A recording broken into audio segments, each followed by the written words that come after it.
अस्सलाम वालेकुम and very good morning. आप देख रहे हैं न्यू पाकिस्तान और मैं हूं आपके साथ ज़रिया इरफान। तो जनाब आज की सुबह सभी पाकिस्तानियों के लिए बड़ी ही इंपॉर्टेंट है क्योंकि आज विफाकी बजट की मंजूरी है और विफाकी बजट ने आज आना है। लेकिन ये बजट कहा तो यही जा रहा है कि हर एतबार से ये थोड़ा महंगाई बजट होगा जो हमारे बजट को सूट नहीं करेगा। लेकिन ये बजट बनाते वक्त कि शायद हमारे बड़ों ने इस बात का ख्याल रखा है कि हम लोग अपनी सैलरीज में, अपनी रोज़मर्रा की दिहाड़ियों में जो मजदूरों की होती हैं वो किस तरीके से अपने मंथली एक्सपेंस को बेयर करेंगे। तो एक डिटेल फहरिस्त है जिसके बारे में हम लोग डिस्कशन भी करेंगे। इसे कौन कौन सी चीज़ें हैं कि जिन पर आज कोई भारी भरकम टैक्सेस सुनने को मिल सकते हैं। और फिर प्राइवेटाइजेशन का मामला कि वो तमाम कंपनीज इदारे जिनके हवाले से कहा जाता है कि प्राइवेटाइज कर दिया जाएगा जो कि मुल्क की मईशत के लिए बहुत अच्छा होगा। तो क्या वाकई ऐसा होने जा रहा है और इसमें कौन से जो महकमे हैं, कौन से इदारे हैं वो सर फहरिस्त हैं, उस पर भी बात होना बहुत ज़रूरी है। लेकिन एक आम आदमी की पहुंच से दूर हो जाएंगी क्या रोज़मर्रा की अशिया, या कहीं ना कहीं उसे रिलीफ मिलेगा और टैक्स किन किन शोबों में जाके लागू होगा, ये जानना भी बहुत ज़रूरी है। सबसे ज़्यादा इंपॉर्टेंट ये भी होगा कि जो हमारा इंटरेस्ट रेट है, जो हमारा शरई सूद है, उसके हवाले से गवर्नमेंट ने क्या डिसीजन लिया है। क्योंकि अगर शरई सूद हमारा कम होगा तो जाहिर सी बात है जितने भी इन्वेस्टर्स हजरात हैं, जितने भी वो लोग हैं जिनकी बैंकिंग के थ्रू ट्रांजेक्शन्स रहती हैं या फिर सेविंग्स पर्सपेक्टिव में भी उनका कुछ ना कुछ बैलेंस जो है वो अकाउंट्स में पड़ा होता है, तो वो भी हर लिहाज से इम्पैक्ट करता है। क्योंकि हमारे यहाँ लोगों की इतनी परचेजिंग पावर तो रही नहीं है कि वो जाकर गाड़ियाँ या घर या कोई भी दीगर मामलात में जो है वो कैश यूज़ करें। अब मोस्टली लोग लीज की तरफ जाते हैं। एनीवेज बहुत सारी चीज़ें हैं जिस पर बात होना बहुत ज़रूरी है। लेकिन पहले टॉप स्टोरेज के प्रोग्राम का हिस्सा बनाते हैं, फिर आपसे मज़ीद गुफ्तगू फरमाते हैं। विफाकी बजट तैयार, क्या आम आदमी को रिलीफ मिल पाएगा?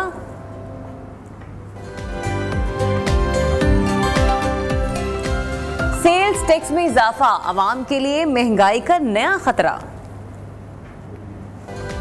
बानी पीटीआई सबको माफ करने को तैयार।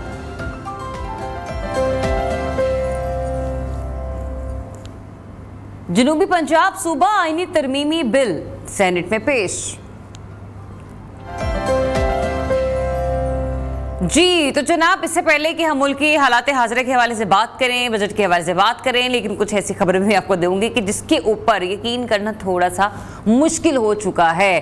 क्योंकि हम ये देख रहे हैं कि खबर तो यकीन करने वाली है, इसके लिए यकीन पता नहीं होना ज़रूरी है या नहीं होना ज़रूरी, क्योंकि जैसे टीम की परफॉर्मेंस है इतने छोटे छोटे रन से तो कोई भी टीम जीत जाती है यार। एनीवेज, पाकिस्तान ने कनाडा को शिकस्त दे दी है फाइनली इस टूर्नामेंट के पहले मैच के अंदर। पाकिस्तान ने पहला मैच इसलिए कि जीत के हवाले से पहला मैच, और यूं टूर्नामेंट में अपनी मौजूदगी को भी साबित कर दिया है। तो पाकिस्तान ने कनाडा को 7 विकेटों से शिकस्त दी और न्यूयॉर्क में खेले गए इस इवेंट के 22वें मैच में पाकिस्तान ने 107 रन का हदफ 18वें ओवर में 3 विकेटों के नुकसान पर पूरा किया। यह भी याद रखिएगा, 107 रन का हदफ 18वां ओवर है और 3 विकेटों के नुकसान पर पूरा किया। पाकिस्तान की जानिब से मोहम्मद रिजवान नाकाबिल शिकस्त 53 रन बनाकर नुमाया रहे, जबकि कैप्टन बाबर आजम 33, साइम अयूब 6, फखर जबान 4 रन बनाकर आउट हुए, उस्मान खान 2 रन बनाकर नॉट आउट पवेलियन वापस लौटे। तो पाकिस्तान की जानिब से मोहम्मद आमिर और हारिस रऊफ ने 2-2, जबकि नसीम शाह और शाहीन शाह अफरीदी ने 1-1 विकेट अपने नाम की। T20 वर्ल्ड कप में शरीक पाकिस्तानी टीम को मेजबान अमेरिका और फिर भारत से भी शिकस्त के बाद पहले ही राउंड से बाहर होने का सामना है। तो यूं कमजोर हरीफ से मात का सदमा अभी भुलाया नहीं जा सका था कि रवायती हरीफ के खिलाफ जीता हुआ मैच भी हमारे हाथ से निकल गया।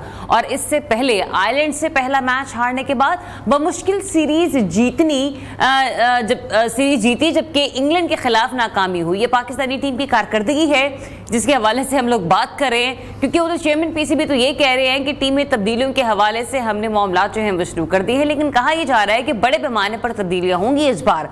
अब कौन बचेगा और कौन नहीं बचेगा इसका फैसला तो चंद रोज में सामने आ जाएगा। लेकिन क्या ये स्टेटमेंट मौजूदा हालात के पेश नज़र दुरुस्त रहेगी कि बहुत ज़्यादा तब्दीलियों का इम्कान है, वो भी तब कि जबकि टीम जो है वो इस वक्त वर्ल्ड कप के टूर पर है। Anyways, Hasnain Liaquat sports analyst हैं, वो हमारे साथ मौजूद हैं। Thank you so much Hasnain for joining us today.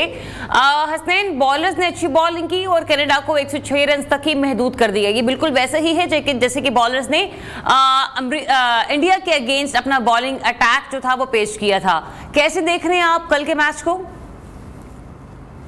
देखिए ज़रियाब, अनफॉर्चुनेट है जिस तरह आपने पूरे इंट्रो में कहा कि हम कल के मैच को अब कैसे देखेंगे, क्योंकि अब मामलात इफ़न बट्स में आ चुके हैं और ये हमारी एक काफ़ी लंबे अरसे से तरतीब रही है कि हम हमेशा से इस पर डिपेंडेंट होते हैं कि फला टीम हार जाएगी तो ये हो जाएगा, फला जगह पे बारिश हो जाएगी तो ये हो जाएगा, क्योंकि हम अपनी परफॉर्मेंस पे बिल्कुल भी यकीन नहीं रखते। जिस तरह आपने इंट्रो में बताया, पहले हम अमेरिका से आ रहे, वो जीता हुआ मैच आ रहे और उसके बाद हम इंडिया से भी जीता हुआ मैच आ रहे। पूरी कौम तकरीबन मैं आपको बताऊं कि 27-28 ओवर्स तक हम पूरे मैच के अगर ओवर्स निकालें तो हम इंडिया के खिलाफ मैच जीत रहे थे, लेकिन पता नहीं क्या हो जाता है हमें कि हम चौक कर जाते हैं। और वैसे जिस तरह आपने एक बात की ना स्टार्ट में कि हमने ये जो टोटल है ये 18वें ओवर में पूरा किया, तो यहाँ से भी आपको पता चल सकता है कि हम कहाँ पे खड़े हैं, क्योंकि ये मैच चाहे पिच जितना भी ट्रिकी हो, पिच में कहता हूँ कि पिच के ऊपर दरारें हो ना, ये मैच आपका कनाडा के साथ था, ये मैच आपका ऑस्ट्रेलिया या इंग्लैंड के साथ नहीं था। हाँ, जिस तरह आप अगर आज जीते कनाडा के खिलाफ, जिस तरह आप इंग्लैंड या ऑस्ट्रेलिया से जीते तो फिर हम मान लेते, लेकिन अनफॉर्चुनेट है कि हमें कोई बॉडी लैंग्वेज नजर नहीं आ रही, कोई प्लान नजर नहीं आ रहे। हमारे जो बैटर्स हैं वो रन बॉल खेलते हैं। आपने रिजवान की बड़ी तारीफ की, बाबर आजम की बड़ी तारीफ की, लेकिन बाबर आजम और रिजवान को देखिए ना, 52 गेंदों पे 52 रन बना रहे हैं रिजवान, 33 गेंदों पे 33 रन बना रहे बाबर आजम। नहीं हसनैन, वो मेरी हरगिज तारीफ नहीं थी, वो सिर्फ एक यूं कह लीजिए कि रन रेट था, ये स्कोर था जो कि मैं अपने व्यूअर्स के साथ डिस्कस कर रही थी, क्योंकि मैंने भी 2 रोज पहले जब यही बात की थी ना, जब हमारे इंडिया से मैच हुआ था, तो उस वक्त भी हमारे साथ ताबिश बीर थे और एक और तजियाकार थे, तो मैं यही कह रही थी कि 43 गेंदों पे 42 दे देना, 52 पे 53 दे देना, ये कुछ नहीं होता। मतलब ये तो टुकर कोई भी खेलता रहे। जी हाँ ज़रिया, ऐसे ही है, क्योंकि अब देखिए ना कि रन बॉल स्ट्राइक रेट के साथ आप जा रहे हैं। आपने तो एक स्टेटमेंट देना था कि यार हम अमेरिका से हार गए, हम इंडिया से हार गए, अब हम एक तगड़ा स्टेटमेंट देंगे, हम 14 ओवर्स के अंदर कनाडा को हराएंगे और उसके बाद थोड़ा सा अंडर प्रेशर लाएंगे अमेरिका को, क्योंकि अमेरिका का अगला मैच आज है इंडिया के साथ, उसके बाद उसका मैच है आयरलैंड के साथ। जब उसको पता होता कि पाकिस्तान हमें टक्कर देने के लिए सामने खड़ा है तो तकरीबन वो भी कहीं ना कहीं चौक करते, लेकिन हमने तो स्टेटमेंट देनी नहीं है। हम यहाँ पे एक दूसरे के साथ स्टेटमेंट देते हैं, एक दूसरे के खिलाफ ग्रुपिंग करते हैं, एक दूसरे के खिलाफ बातें करते हैं, अपनी मनमानी की टीमें खिलाते, अपनी मर्जी की टीमें खिलाते। बेसिकली मुझे ये लगता है पहली दफा इस टीम को देख के, क्योंकि मैं काफी अरसे से, अब मेरा ख्याल है कि साल हो गया कि हम इसके ऊपर बात करते, लेकिन ये पहला वर्ल्ड कप है कि पाकिस्तान की टीम वहां पे खेलने नहीं गई, पाकिस्तान की टीम वहां पे सैर सपाटे करने गई, वहां पे डिनर करने गई है और वहां पे बुल राइडिंग करने गई है, वहां पे काउबॉय बनने गए हैं। और इसके अलावा मुझे नहीं लगता कि पाकिस्तान की जो टीम है इनकी कोई इंटेंशन मुझे नजर आ रही है। इनकी इंटेंशन यही थी जो ये वहां पे गए, वहां पे सैर सपाटे के डिनर किए, इसके अलावा जीतने वाली इंटेंशन मुझे नहीं लग रही। पता नहीं किस तरह ये कनाडा से जीत गए। ये जो जीतने वाली इंटेंट के हवाले से आपने बात की ना हसनैन, अच्छा अभी तो हमने रिजवान और बाबर को तो हमने डिस्कस किया ही, लेकिन मुझे ये बताएं कि साइम अयूब 6, फखर जमान 4, उस्मान खान 2 और अच्छा 2 रन बनाकर नॉट आउट पवेलियन लुटे, ये 4 और 6 ये समझ नहीं आती मुझे। देखिए काफी हो चुका। आप साइम अयूब की बात करती थी ना कि हमने भी पहले भी बात की और आप भी जिस तरह बात कर रही हैं, पूरी कौम ये बात करती थी कि साइम अयूब के साथ ज्यादती हुई, 20 मैचेस के बाद उसको बाहर बैठा दिया। भाई साइम अयूब की जो ही कमेंटेटर्स तारीफ करना स्टार्ट होते हैं, वो ऐसी रैश शॉट, बच्चों वाली शॉट खेलते हैं और उसके बाद आउट हो जाते हैं। मसला ये है ज़रियाब कि हमारे यहाँ प्लेयर अभी तक रेडी नहीं होता, हम उसको स्क्वाड में डाल देते हैं। आपको मैं 2 मिसालें दूंगा, एक मोहम्मद उस्मान खान की मिसाल दूंगा, एक इंडिया के शुभमन गिल की दूंगा, रिंकू सिंह की दूंगा या यशस्वी जायसवाल की दूंगा। हमारे यहाँ उस्मान खान ने एक से दूसरी सेंचुरी लगाई, उसको वहाब रियाज जो कि उस वक्त के चीफ सिलेक्टर थे, उन्होंने गारंटी दी, उसने अपना यूएई का पूरा कॉन्ट्रैक्ट छोड़ा और पाकिस्तान में आ गया। और उसके बाद आप देख लीजिए कि उसकी तकरीबन 10 गेंद हो चुकी हैं, वो अभी तक चल नहीं सका। लेकिन दूसरी तरफ इंडिया की मिसाल ये है कि उनका सिस्टम इतना स्ट्रॉन्ग है कि उनके पास जब 2 ओपनर थे, एक रोहित और एक विराट, तो उन्होंने रिंकू सिंह को भी कह दिया, यशस्वी जायसवाल को भी कह दिया और शुभमन गिल को भी कह दिया कि भाई हमारे पास ओपनर्स मौजूद है। रिंकू क्योंकि पीछे थोड़ा सा आता है, उसको भी बता दिया कि तुम्हारी स्लॉट पे हमारे पास बंदे मौजूद हैं, हम आपको यूज नहीं कर सकते। लेकिन हमारे यहाँ ये होता है कि हमारे यहाँ लेट सपोज एक शख्स आज परफॉर्म कर देता है तो हम उसको रातों रात टीम में लाना चाहते हैं, रातों रात उसे परफॉर्म करवाना चाहते हैं। लेकिन एक ड्यू प्रोसेस होता है हर प्लेयर का, चाहे वो साइम अयूब हो, चाहे वो उस्मान खान हो, लेकिन उस ड्यू प्रोसेस से हम किसी को नहीं गुजारते और अनफॉर्चुनेटली फिर at the end of the day हमें शर्मिंदगी का मुजाहरा करना पड़ता है, क्योंकि ये प्लेयर्स अभी तक देखी नहीं चल सके।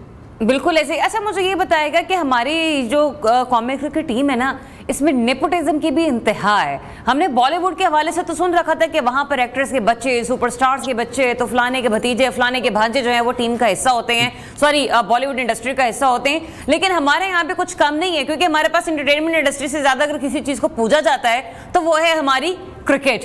तो यहाँ पर मुझे बताइए, कुछ ऐसे अनमोल रतन यहाँ पे मौजूद है जिसमें शादाब खान भी सर फहरिस्त हैं। वो कहते हैं ना, नारा जीना होगा वरना होगा, शादाब को टीम में रहना होगा। ये कौन सी गीदड़ सिंगी है इनके पास? जरा मैं आज आपको खुल के बताता हूँ। शादाब सिर्फ बहुत सारे लोग ये कहते हैं ना, मेरे सीनियर भी है, मेरा दोस्त भी है शोएब जट साहब, वो ये कहते हैं कि शादाब बादशाह के वजीर है। मैं कहता हूँ ठीक है वो बादशाह के वजीर है, लेकिन मैं ये कहता हूँ कि शादाब पाकिस्तान क्रिकेट की इस्टेब्लिशमेंट का हिस्सा है। आप देखिए कि अजहर महमूद के हेड कोच थे, और वो इस्लामाबाद यूनाइटेड के हेड कोच थे, वो पाकिस्तान के भी कोच हैं। फिर सकलेन मुश्ताक के वो दामाद हैं। इसके अलावा बाबर आजम उनकी वकालत करते हैं। सो वो इस फर्टर्निटी में ना, वो क्या कहते होते हैं, इस्टेब्लिशमेंट का दर्जा रखते हैं। उनको कोई नहीं हिला सकता, ना वो बॉलिंग करवाते हैं ना वो बैटिंग करते हैं। लेकिन शादाब खान है कि वो हमारी टीम के लिए बहुत जरूरी है। हमारी टीम का बैलेंस तो तभी बिगड़ जाता है जब शादाब खान बॉलिंग नहीं करवाते, क्योंकि बहुत सारे एनालिस्ट ऐसे कहते हैं कि जी शादाब खान है, शादाब खान जब तक बॉलिंग नहीं करवाएगा तो हमारा बैलेंस पाकिस्तान टीम का नहीं रहता। लेकिन पिछले 2 मैचेस से वो बॉलिंग नहीं करवा रहे, लेकिन हमारे किंग साहब हैं कि उनको खिलाई जा रहे हैं। दूसरी तरफ अगर देखिए तो आप अबरार अहमद की मिसाल लीजिए। अबरार अहमद का अभी तक हमने अचार डालना है, जो उनको हम लेके गए उनको खिला नहीं रहे। यार कम से कम कनाडा के खिलाफ उनको मौका दे देते। आप क्योंकि थोड़ा सा पीक कर रहे हैं, आपको पता है कि हम कनाडा के साथ अगर जीत गए, अच्छा हसनैन, हमारे यही रवैये हैं कि जिसकी वजह से हम लोग अपने प्लेयर्स का मोराल डाउन करते हैं, फिर हम उनको पता नहीं कौन सी धूप लगवाने के लिए, वो कहते हैं ना मिनी बिस्तरे रखे हुए होते हैं, क्या कहते हैं, पेटियों में, और फिर वो लगवाती हैं जब धूप, तो वो कभी हमें उस तरीके से नजर नहीं आते। तो शायद हमने इस तरीके की हरकतें कर करके ना अपने प्लेयर्स का मोराल भी डाउन कर दिया है। क्योंकि कुछ मखसूस प्लेयर्स तो वैसे हैं, चाहे वो टीम में परफॉर्म करें या टीम में परफॉर्म ना करें, वो तो लिखे गए हैं ना कहीं पर कि ये लोग टीम से बाहर नहीं जाएंगे। वसीम अकरम साहब की मैं स्टेटमेंट सुन रही थी, वो थे, और जो मतलब दीगर कमेंटेटर्स हैं वो उनके साथ खड़े हुए थे।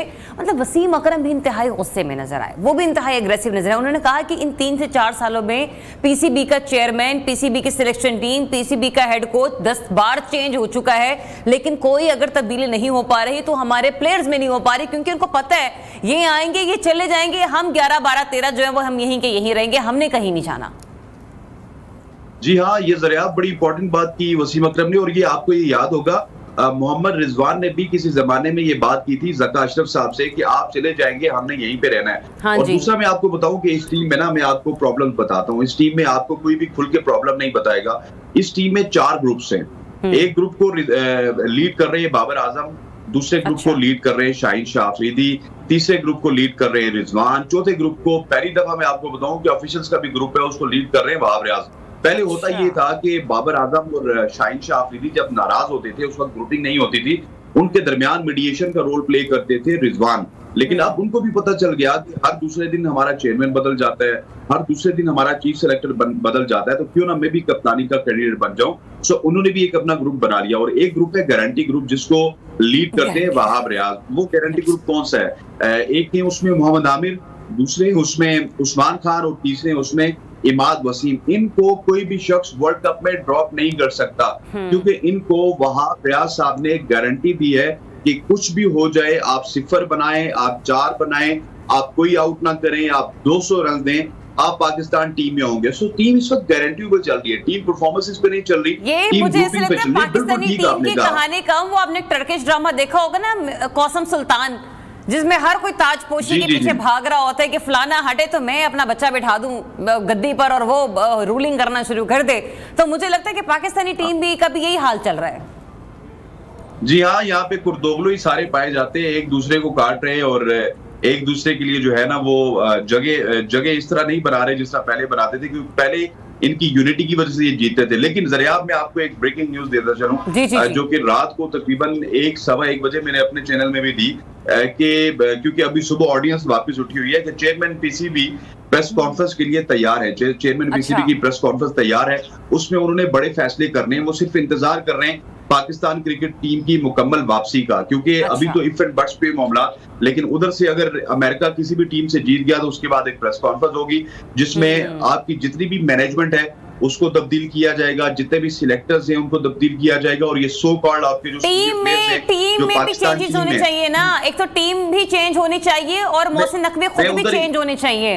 उनको कौन तब्दील करेगा भाई? मैं उधर ही आ रहा हूँ। आपने $1 मिलियन क्वेश्चन किया, जो आखिरी क्वेश्चन आपने किया ना कि मोहसिन नकवी खुद चेंज होनी चाहिए, हाँ। मैं उधर भी आऊंगा, लेकिन पहले आपकी टीम वाले क्वेश्चन को एड्रेस करता हूँ कि जरा आप देखिए टीम में ना बहुत ज्यादा रद्दोबदल होगा। टीम के जो सीनियर प्लेयर्स है उनको बताया जाएगा कि आप जो है बेसिकली पाकिस्तानी के लिए खेलते थे, ये आपकी टीम नहीं है, कि आपने इसको अपनी टीम समझा हुआ, और हो सकता है कि कप्तानी में भी तब्दीली आए।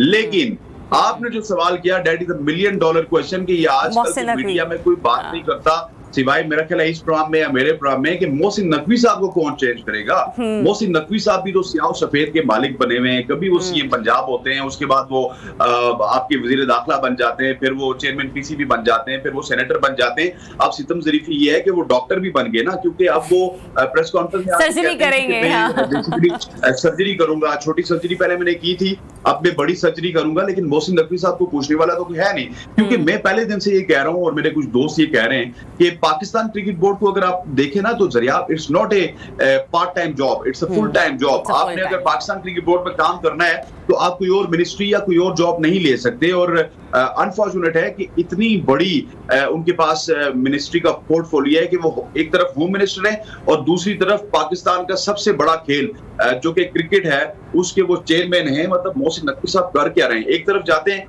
वो क्रिकेट की टीम की तरफ जाते हैं तो इधर कश्मीर में कभी हालात खराब हो जाते हैं, कभी किधर हो जाते हैं, और इधर आते हैं तो क्रिकेट टीम के हालात खराब हो जाते हैं। फिर वो क्रिकेट टीम में जाके हर दूसरे तीसरे दिन वो लेक्चर देते हैं। तो मैं कहता हूं कि मोहसिन नकवी साहब आपने अगर लेक्चर ही देने ना तो आप अपनी जॉब को थोड़ा सा आसान कर लें। आप कासिम अली शाह साहब को वहां पे भेज दें ताकि वो रोज आपकी जगह पे लेक्चर देते रहे और आपको वीडियो लिंक में बताते रहे। मुझे आप तो कासिम अली शाह की बात करें, मैं तो कहती हूँ किसी भी ट्रैवल एजेंट को हायर करें, क्योंकि जहां जहां टीम वहां नकवी साहब, डुबलिन में नकवी साहब, ठीक है ना, हर जगह पे नकवी साहब, अमेरिका में नकवी साहब। मुझे ऐसा लगता है कि इंग्लैंड में नकवी साहब तो कोई जगह नहीं है ना जहाँ पे नकवी साहब जाते ना, और इतने आसानी से इजी वीजाज ऐसे थोड़ी मिल जाते हैं। कैसी बातें करते हैं हसनैन लियाकत, आप इतने बड़े तज्जियाकार हो गए, घर में बैठ के तज्जिया दे रहे हैं। आपको भी अमेरिका में होना चाहिए था, उनकी मीडिया टीम का हिस्सा होना चाहिए था। मेरे पास वक्त की कमी है Hasnain, will talk it about later इंशाल्लाह सम अदर डे। बहुत शुक्रिया अपना वक्त देने के लिए। एक छोटी सी ब्रेक लेते हैं, ब्रेक के बाद आपको फिर से ज्वाइन करते हैं। देखते रहिए new Pakistan.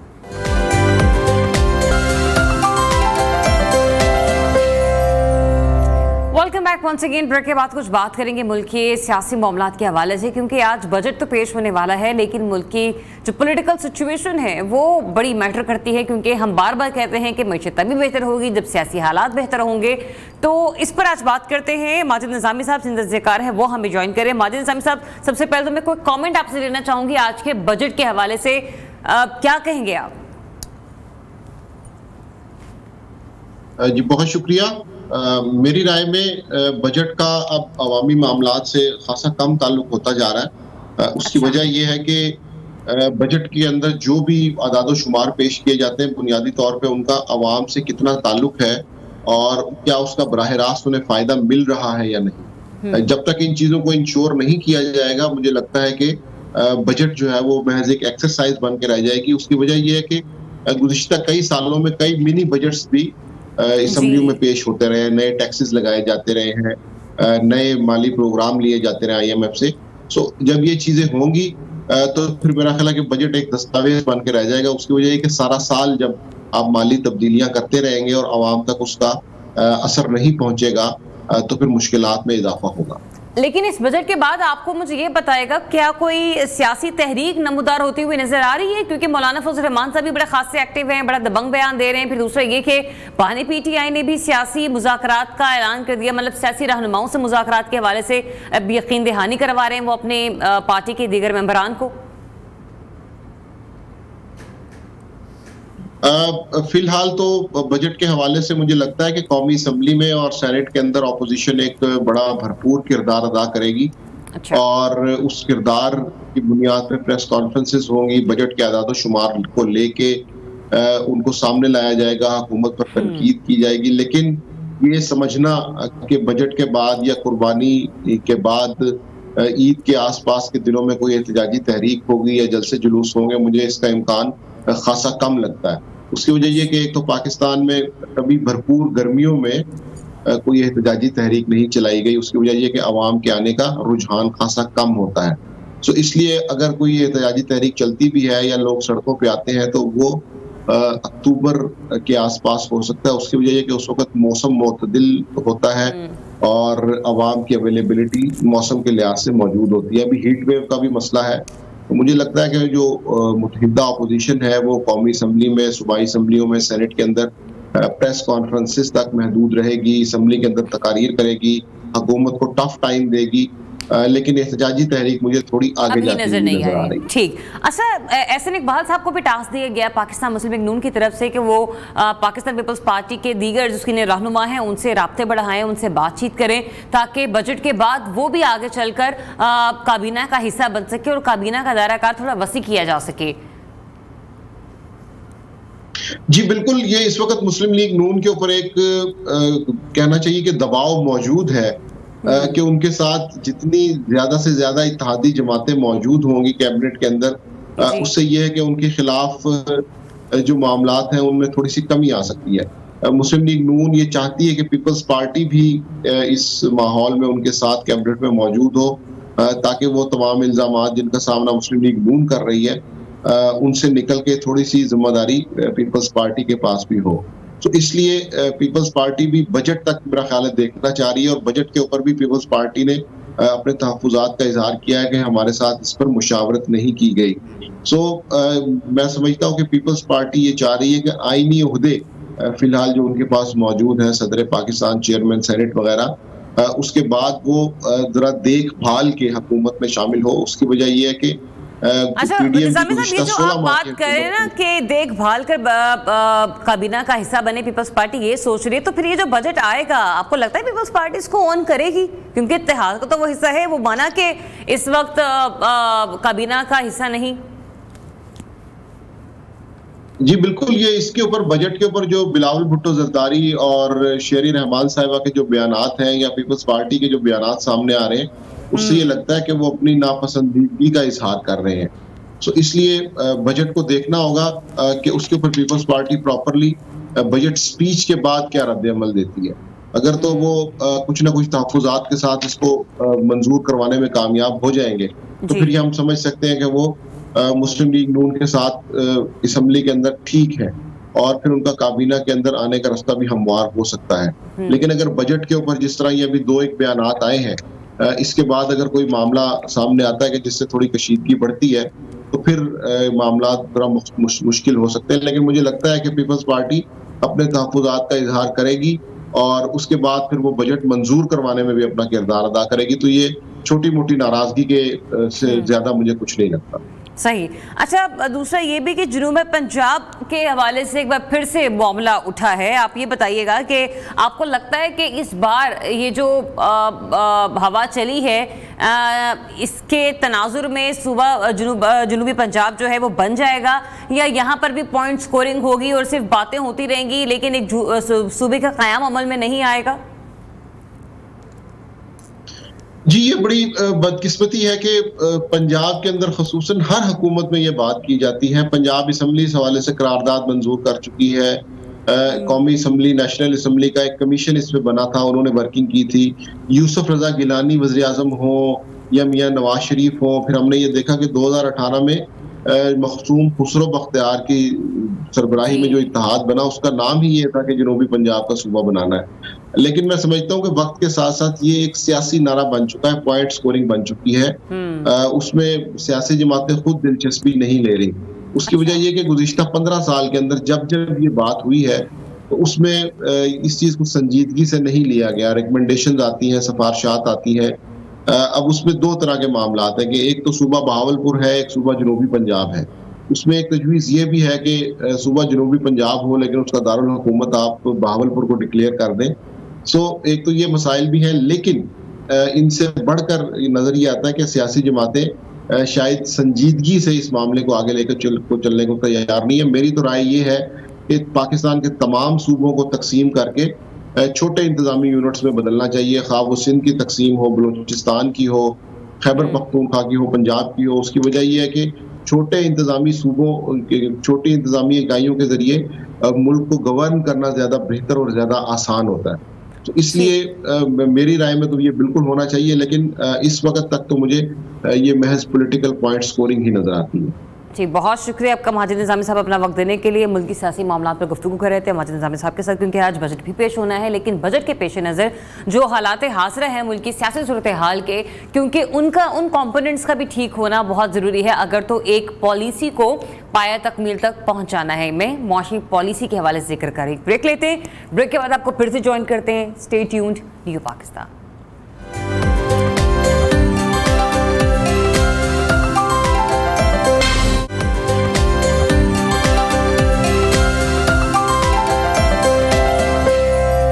Welcome back once again. Break के बाद एक अहम खबर है, उसके हवाले से आपको अपडेट करेंगे। आपको याद होगा कि 9 जून को लकी मरवत में बारूदी सुरंग में धमाका हुआ था, जिसमें शहीद फौजी जवान मुकम्मल एजाज के साथ सुपर्द खा कर दिए गए हैं। शहीद सूबेदार मेजर मोहम्मद नज़ीर को स्कर्दू, शहीद लांस नायक मोहम्मद अनवर को जिला गाछे में सुपर्द खा किया गया। शहीद लांस नायक हुसैन अली को जिला गजर, सिपाही असदुल्लाह को मुल्तान में दफन किया गया, जबकि शहीद सिपाही मंजूर हुसैन को गिलगित और शहीद सिपाही राशिद महमूद को रावलपिंडी में सुपर्द खा कर दिया गया। ISPR के मुताबिक नमाज जनाजा में हाजिर सर्विस अफसरान और जवानों, शहदा की अजीज़ वकारब और अहले इलाका ने बड़ी तादाद में शिरकत की। इसी पर मजीद बात करेंगे। ब्यूरो चीफ इस्लामाबाद जावेद बलोच हमें ज्वाइन करेंगे। ताहम एक बार फिर से आपको आगाह करते चलें कि 9 जून को लकी मरवत में बारूदी सुरंग धमाके में शहीद फौजी जवान मुकम्मल एजाज के साथ सुपर्द खाक कर दिए गए हैं। शहीद सूबेदार मेजर मोहम्मद नज़ीर को स्कर्दू, शहीद लांस नायक मोहम्मद अनवर को जिला गांची में सुपर्द खाक किया गया।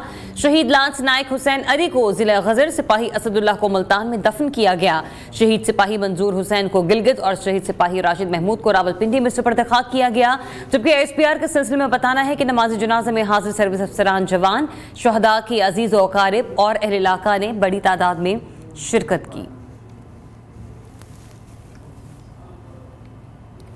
जी, तो प्रोग्राम में आगे बढ़ते हुए बात करते हैं आज के पेश होने वाले विफाकी बजट के हवाले से। हुकूमत आइंदा माली साल 2024-25 के लिए विफाकी बजट आज कौमी असम्बली में पेश करेगी।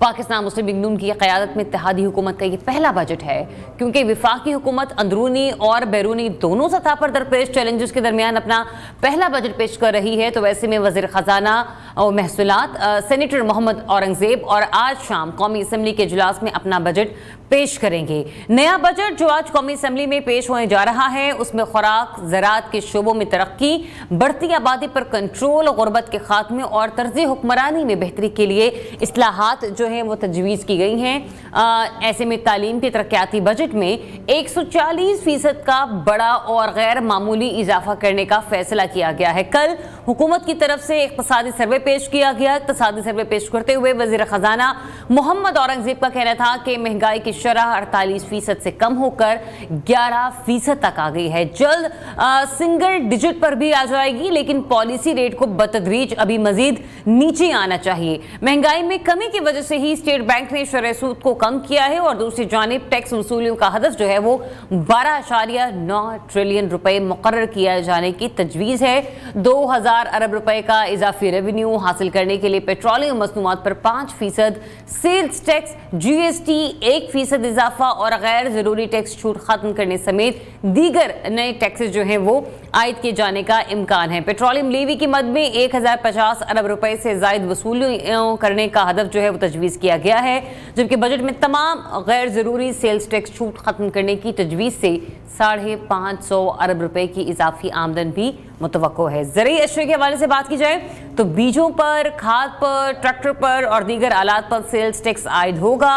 खुराक, अद्वियात और स्टेशनरी 10% सेल्स टैक्स की तजवीज़ दी गई है। इन पर तवानाई के शूबे में सब्सिडीज के लिए 800 अरब रुपए मुख्तस करने की भी तजवीज़ जो है वो ज़ेर गौर है। जबकि मुलाजिमीन की फैमिली पेंशन की जो मुद्दत है वो 10 से 15 साल, जबकि बेटी की पेंशन खत्म और कम्यूटेशन भी कम करने का इम्कान जाहिर किया जा रहा है। इसके अलावा दस्तावेज़ात के मुताबिक आइंदा बजट इंफ्रास्ट्रक्चर के लिए 827 अरब रुपए तवानाई के लिए 253 अरब, ट्रांसपोर्ट और मवासिलात के लिए 279 अरब रुपए, आइंदा बजट में पानी के मंसूबों के लिए 206 अरब रुपए, जबकि समाजी शोबे के लिए 280 अरब रुपए, सेहत के लिए 45 अरब रुपए रखे गए हैं। ये वो अदाद-ओ-शुमार है जो अब तक हम तक पहुंचे हैं, वो हम आपके साथ शेयर कर रहे हैं।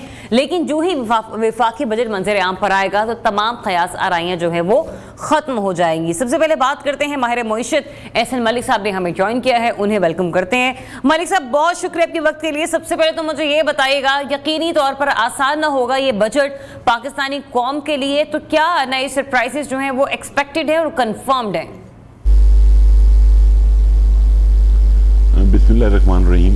दरियाब इशू बजट तो जैसा तैसा ये पेश करेंगे और IMF की इंस्ट्रक्शन पे पेश हो रहा है, बट इसमें जो सबसे बड़ा, मैं बाकी चैनल पे भी बात करता रहा हूँ, वो जितनी बुरी तरह FBR एक्सपोज हुआ है कि उसने किसी भी सेक्टर के साथ कंसल्टेशन किए बगैर ये जो टैक्सेशन अनाउंस होगी, तो मतलब ये मुझे ऐसे ही फील आ रही है जैसे अभी हमारा ये जो रवा माली साल है जो 30 जून को एक्सपायर होगा, जिसका 9,400 अरब का टारगेट था, जो कि मेरे ख्याल में 200-250 अरब से शॉर्टफॉल आएगी उसमें। अब जो टारगेट आपने अचीव करना है वो 12,970 अरब का टारगेट आपके पास है, और उस वक्त ये टारगेट आप ले रहे हैं जिस वक्त पब्लिक सरापा एहतजाज है, हर चीज महंगाई बहुत ज्यादा है। मुझे नहीं उम्मीद कि ये टारगेट अचीव कर पाएंगे और इनको मजबूरन कोई ना कोई मिनी बजट देने पड़ेंगे, क्योंकि अभी तो आप ये बजट लेकर आ रहे हैं कि IMF से आप उनके प्रोग्राम में चले जाएं और जो 6 से 8 बिलियन आपको मिलना है, आपको इस वक्त सिर्फ वो नजर आ रहा है, पब्लिक नजर नहीं आ रही, ग्राउंड रियलिटी नजर नहीं आ रही कि चाहे वो स्टील सेक्टर है, चाहे वो वीट सेक्टर है, चाहे वो रियल एस्टेट सेक्टर है, चाहे वो इंपोर्टर है, चाहे वो एक्सपोर्टर है, हर आदमी इस वक्त इस्तराब का शिकार है just because of one institution, that is FBR। अच्छा, मुझे ये बताइएगा जरा, अब हम ना स्पेसिफिकली आते हैं कुछ चीज़ों की तरफ। एहसन मलिक साहब, मैं स्टार्ट करती हूँ जरा सबसे पहले सेल्स टैक्स के हवाले से, कि जिसमें कहा जा रहा है कि उसमें भी 5 से 10% जो है वो इजाफे का इम्कान जाहिर किया जाएगा। सेल्स टैक्स एक ऐसी चीज़ है, आप हो, मैं हूँ, कोई भी आम कंज्यूमर हो, कोई भी आम सारिफ हो जो कि किसी भी जगह पर जाके अपने लिए कोई ना कोई चीज़ खरीद रहा है, अब उसको उसके ऊपर सेल्स टैक्स और बढ़ता हुआ मिलेगा। आप और मैं भी किसी शॉपिंग मॉल में या किसी एक जगह पर ग्रॉसरी करने के लिए जाते हैं, हम वहां पर एक प्रोडक्ट के ऊपर टैक्स अलग देते हैं, हम वहां पर अपने बिल के ऊपर टैक्स अलग देते हैं, हत्ता कि जब हम लोग वहां से बाहर निकलते हैं तो हम वैले पार्किंग के हवाले से भी अपने जो है कोई ना कोई वहां पर जो फंड होता है, कोई ना कोई रकम होती है, वो देकर निकलते हैं। तो सेल्स टैक्स की मदबे आवाम पर कितना बड़ा बोझ पड़ने वाला है? दरियाब, सेल्स टैक्स बिल्कुल इक्वलेंट टू जैसे पेट्रोल है कि आप ऑटोमेटिकली पेट्रोल में 2 रुपए 5 रुपए बढ़ाते हैं तो उसका इम्पैक्ट निचले तबके तक शिफ्ट होता है। इसी तरह GST भी बेसिकली जो गवर्नमेंट का क्लेम है कि लोग टैक्स पे नहीं करते, लोग टैक्स नेट में नहीं है, तो वो GST लगा के तो टैक्स रिकवर कर इनडायरेक्ट टैक्सेस में शुमार होता है। मैंने आपके पहले प्रोग्राम में भी बताया था एक दफा, अभी रिसेंटली पाइड ने और प्राइम ने ये GST के ऊपर एक टैक्स पॉलिसी दी है।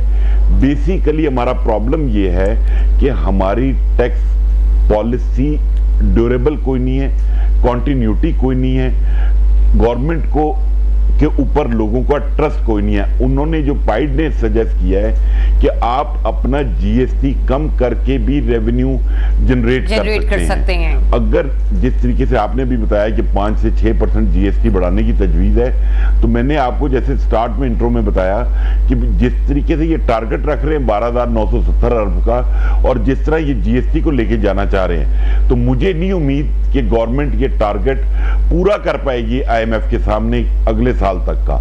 अभी GST को जिस तरीके से ये मनूवर करना चाह रहे हैं, उसका शायद ये पेपर्स में तो रिजल्ट ले लेंगे, बट ऑन ग्राउंड इनको रिजल्ट नहीं मिलेगा GST का।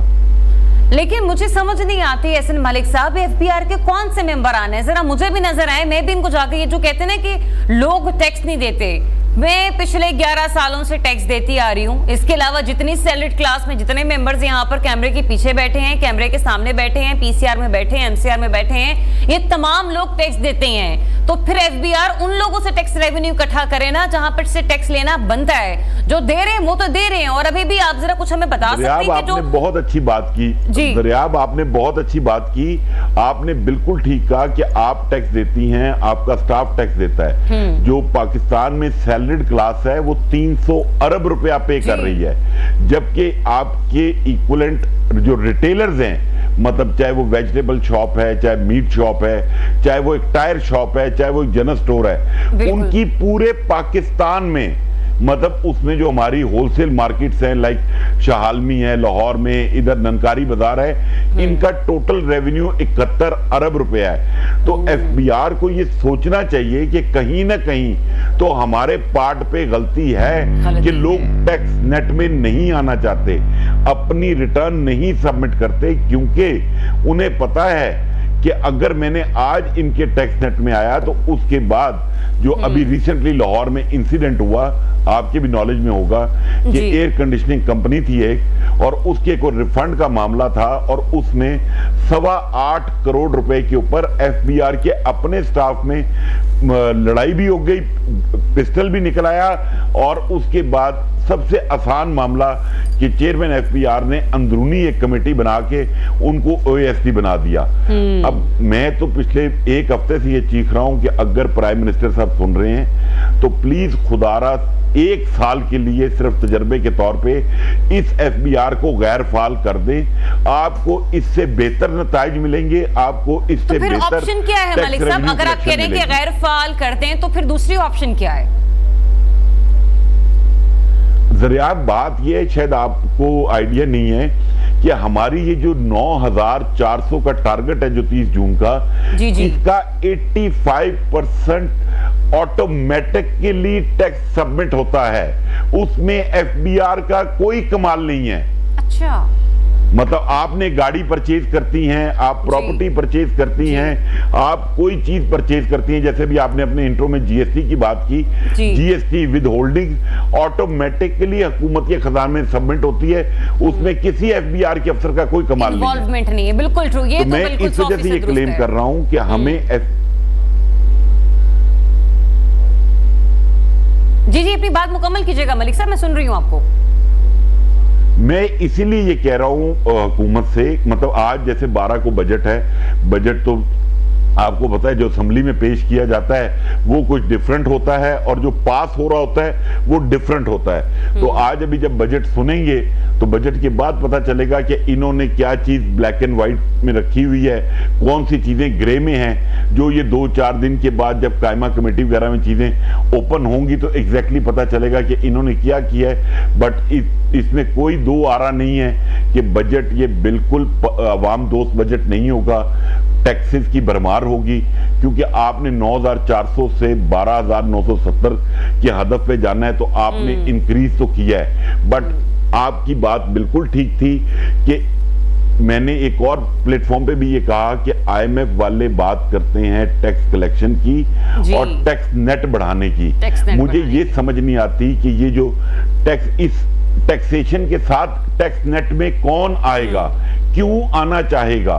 वो उसके लिए और बहुत ऑप्शंस हैं कि वो पाकिस्तान की बुक से बाहर रहे, अपना कैपिटल बाहर भिजवा दे, उसका कैपिटल भी सिक्योर रहेगा और ग्रो भी करेगा। ठीक है एहसन मलिक साहब, मुझे एक ब्रेक लेने का कहा जा रहा है, आप हमारे साथ ही रहेगा। अपने नाज़रीन से मैं ये बताती चलूँ कि बजट के हवाले से हमारा आज जो प्रोग्राम है, जो हमारी ट्रांसमिशन है, वो 12 बजे तक कंटिन्यू रहेगी, तो प्लीज़ हमारे साथ ही जुड़े रहिए, क्योंकि ब्रेक के बाद ना सिर्फ एहसन मलिक साहब बल्कि जो दीगर इकोनॉमी एक्सपर्ट हैं वो भी हमें ज्वाइन करेंगे। Stay tuned, new Pakistan.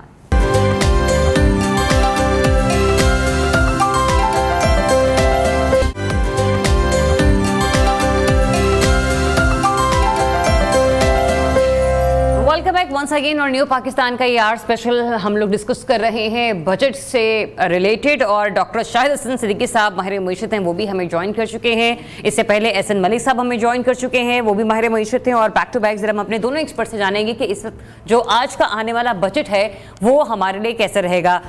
Doctor साहब बहुत शुक्रिया आपके वक्त के लिए। Let's start with you. आप अक्सर मेरे साथ जब भी आपकी गुफ्तगू रही है तो हम सबसे ज्यादा IMF को डिस्कस कर रहे होते हैं, तो जरा मैं आज सबसे पहले क्वेश्चन ही आपसे IMF रिलेटेड लेना चाहूंगी कि जो IMF की सजेशंस रही हैं, जो IMF की तजावीज रही हैं, ये जो IMF के डू मोर का मुतालबा रहा है, वो आज के आने वाले बजट पर किस हद तक असरअंदाज होने वाला है? IMF कभी भी कोई मुतालबा नहीं करता, हम लोग जो है ना हुकूमतें बयानी करते हैं। और अब वक्त आ गया है कि मीडिया इस बात को समझ ले, इसलिए कि शहबाज शरीफ साहब जो हमारे वजीर आजम हैं, उन्होंने अभी ये कहा, कुछ रोज पहले ही कहा कि इस साल जो टैक्सों की वसूली FBR को करनी चाहिए थी वो थी 24,000 अरब रुपया, वो कर रहे हैं 9,000 अरब। वो खुद कह रहे हैं कि 15,000 अरब रुपया कम वसूल की। अब अगर हुकूमत ये कहती है IMF से कि जनाब ये जो 15,000 कम वसूल कर रहे हैं, हम तो ये वसूल नहीं कर सकते, बहुत से ताकतवर तबके हैं, तो वो कहेंगे जी आप क्या चाहते हैं? कहते हैं जी बिजली के नर्ख बढ़ाते हैं, गैस के नर्ख बढ़ाते हैं, पेट्रोल के नर्ख बढ़ाते हैं, तरक्याती अखराजात में कटौती कर देते हैं, उसको आप ये कहते हैं IMF की शराइत है। अगर आप ये पैसे वसूल कर लें तो फिर IMF की शराइत तो खुद ब खुद पूरी हो जाएंगी, वो आपसे कब कहेंगे? तो जब तक ये फैसला हुकूमत और ये मीडिया आवाम को नहीं बताएगी कि ये IMF की शराइत नहीं है, टैक्स चोरी हो रही है, शाहाना अखराजात हो रहे हैं, बेतहाशा कर्जे लिए जा रहे हैं, स्टेट बैंक की मॉनेटरी पॉलिसी मुकम्मल तौर पर नाकाम है, वो उस पर जिद कर रहा है कि वो करें। इसलिए कि जब मेरा मुल्क में मोटी सी आपको मिसाल दे रहा हूँ, मई 2023 में हमारा जो अफरात ज़र था वो 38% था, अब जो है ये अफरात ज़र 11.8 आ गया। अगर उस वक्त 22% था हमारी मॉनेटरी पॉलिसी, तो आज 20.5 क्यों है? ये कम क्यों नहीं हुई? उसकी वजह ये है कि 2021 से 2023 तक हमने नवाजने के लिए लोगों को गैर ज़रूरी इम्पोर्ट्स की, और 2 साल में 12.8 अरब डॉलर के आपने रिजर्व गिरा दिए। वो झटका आज तक हमसे संभला नहीं है, तो ये तो हमारी जो मईशत तबाही बर्बादी है। दूसरी बात ये थी कि क्या हमें ये नहीं पता कि हमारे 2 करोड़ 60 लाख बच्चे स्कूल नहीं जा रहे, जो दुनिया की सबसे क्या हमें ये नहीं पता कि हमारे 71 लाख से खुद कह रही है बेरोजगार हैं? क्या हमें ये नहीं पता कि भारत की जो शरह नमू है, ग्रोथ रेट वो 6.8 है, तो मेरी 2.4 क्यों है? भारत की जो अगर महंगाई 4.8 है तो मेरी 26 क्यों है? ये बुनियादी सवालात हैं कि हम तालीम का बजट कम करना चाहते हैं। चारों हुकूमतें, 5 हुकूमतें, अगर मैं आपको कहूँ 2019 से ही जिम्मेदार है।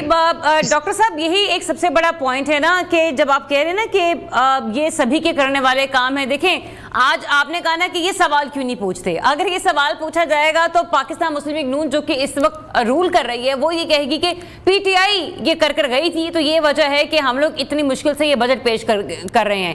PTI वालों से जाके पूछेंगे, PTI वाले कहेंगे हमसे पहले चूंकि पाकिस्तान मुस्लिम लीग नून थी तो वो ये करके गई। चूचू का मुरब्बा भी बना, 16 माह की हुकूमत भी बनी, फिर जो अभी है ये भी मिक्स प्लेटर है। बावजूद इसके कि गरीब को बचाया जाए, कोशिश ये होती है कि अशराफिया को बचाया जाए। अभी भी हम ये देख रहे हैं कि कहीं ना कहीं से अगर कोई किसी ने सब्सिडी लेनी हो या किसी ने कोई ना कोई एमिनेस्टी लेनी हो तो इंडस्ट्रियलिस्ट को सुकून दिया जाता है, सरमायादार को सुकून दिया जाता है, बजाय इसके कि उस शख्स को, उस गरीब तबके को सब्सिडी दी जाए जो कि डिजर्व करता है। और इस बार भी हम ये देख रहे हैं कि एजुकेशन सेक्टर में भी बहुत से ऐसे मामला हैं कि जिसके ऊपर टैक्स आयद किया जा रहा है। हत्ता के जो एक पेन पेपर है इसके ऊपर भी अब टैक्स आयद किया जा रहा है। देखिए, मैं आपसे बता दूं कि जब तक आप कौम को सही बातें नहीं बताएंगी, ये ऐसे ही मसला चलता रहेगा। मैं आपको साबित कर रहा हूं, 2019 में एक हमारी एमनेस्टी आई, जो है कौन लेकर आया? Imran Khan real estate sector की जो लेकर आए वो जी। उनका जिंदगी भर का नारा क्या था? लूटी हुई दौलत कौमी खजाने में आएगी तो अवाम को हम देंगे। उन्होंने कानून क्या बनाया? उनका कानून मैं आपको सुना देता हूँ। पाकिस्तान से जो दौलत लूट कर मुल्क से बाहर गई है उसको पाकिस्तान वापस लाने की जरूरत नहीं है, ये उनका कानून था। लेकिन दूसरा कानून, और सुप्रीम कोर्ट ने, जिसके पास इख्तियार नहीं था, साकिब निसार ने उससे पहले 2018 में उस पॉलिसी की तौसीक कर दी। मगर मेरा जो चार्ज है वो मैं आपको बताता हूँ, आपके सवाल का जवाब जी। वो जो एमनेस्टी थी उसमें कानून बना दिया गया था और 12 जून 2019 के अखबारात आप उठा के देख लीजिए, जो लोग इस से फायदा नहीं उठाएंगे उनके असासे कर लेंगे, ये कानून है। 2019 5 हुकूमतें पाकिस्तान में आई हैं, 5 हुकूमतें जब ये कानून बना था उनमें से किसी ने भी उस पर एक पैसे का हाथ नहीं डाला, हालांकि वो प्रॉपर्टीज वो बैंकों के डिपॉजिट जो चोरी के पैसे हैं वो हैं। तो 5 हुकूमतें जिसमें तहरीक इंसाफ ने नहीं डाला एक पैसे, उसके बाद मुस्लिम लीग नून ने नहीं डाला, पीडीएम ने नहीं डाला, 2 निगरान हुकूमतों ने नहीं डाला, ये तो उनका गठजोड़ है। तो हम ये बात सुनते क्यों हैं? उनसे ये मैं पूछना चाहता हूं कि क्या वो 5 हुकूमतें जो आई हैं उनको ये नहीं पता कि बैंकों में अरबों रुपए के डिपॉजिट हैं जो चोरी के पैसे के हैं, लोगों के पास गाड़ियां हैं, लोगों के पास बॉन्ड्स हैं, जिसकी तफसीलात हुकूमत के पास। फिर हमारा मीडिया शो है जी दुबई लीक्स। मैं उनसे ये पूछना चाहता हूँ आपको दुबई लीक्स की परेशानी क्या है?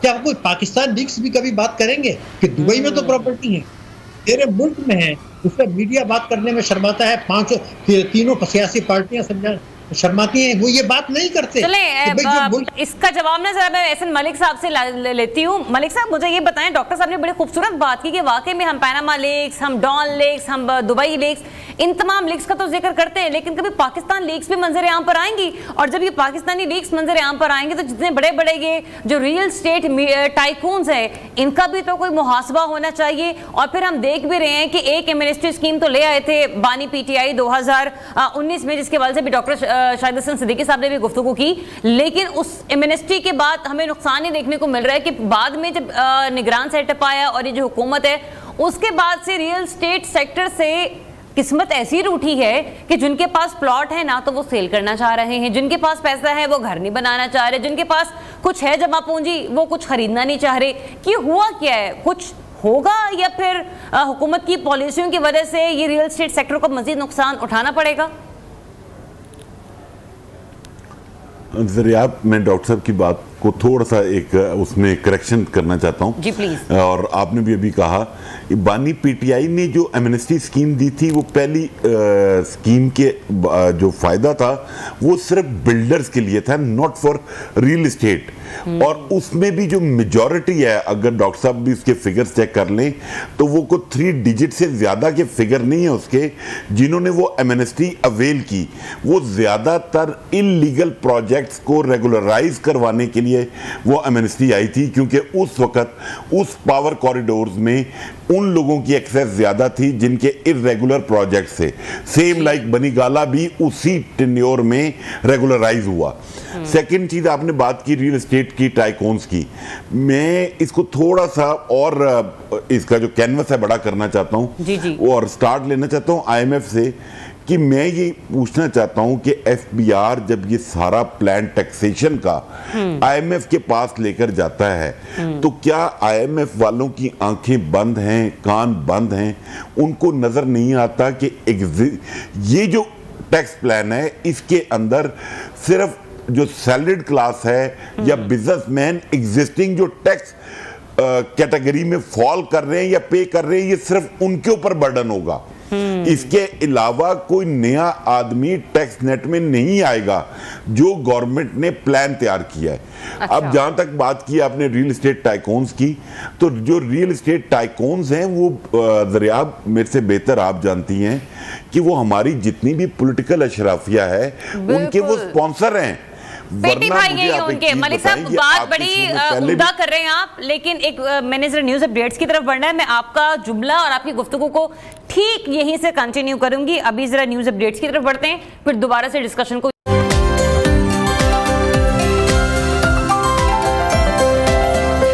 Welcome back once again. और जनाब अपने वादे के मुताबिक एहसन मलिक साहब से मैं कह के गई थी कि जहां से गुफ्तगू छोड़ी है वहीं से कंटिन्यू करेंगे। एहसन मलिक साहब, जिन मैं रियल स्टेट टाइकून्स के हवाले से बात करी थी कि कैसे इन पर हाथ डाला जाएगा, कैसे इनसे टैक्स लिया जाएगा, हमारे इशराफिया और इसमें बैठे जो सियासतदान हैं वो तो खुद रियल स्टेट टाइकून्स की गोद में जा बैठे हैं। प्लीज अपना जुमला और अपनी गुफ्तगू मुकम्मल कीजिएगा।